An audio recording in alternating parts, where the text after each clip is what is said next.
be getting there. Bitcoin is still, despite being at $70,900 at the time of recording, 43% down from its all-time high.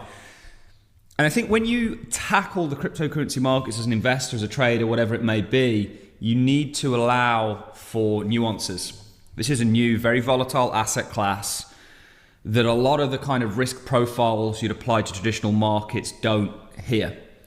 You can have a bull market that consists of greater than 20% pullbacks frequently and often. You can have them up to, in altcoins, 70% and still be in the context of a broader uptrend. And I think for a lot of altcoins, certainly the ones that we hold, they're still elevated from their 2023 lows when Bitcoin bottomed at 17K. They haven't really appreciated, and we haven't seen a Bitcoin dominance down cycle or an alt season. I still think that's to come.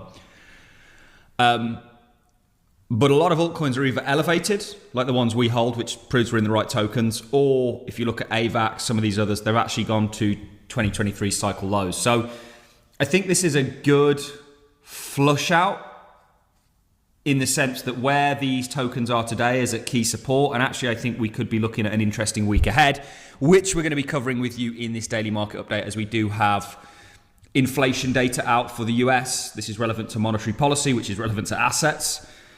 And actually, 2.4 is the consensus. This is near their 2% target. Remember, interest rates in the United States are at 3.75, 3.5. They're still well in restrictive territory.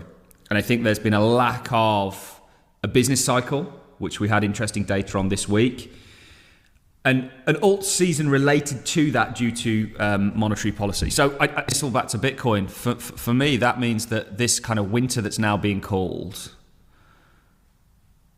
is a shorter and sweeter one. And I honestly think, I look at the total market cap. This is honestly how I believe this plays out. And there's such a great opportunity there.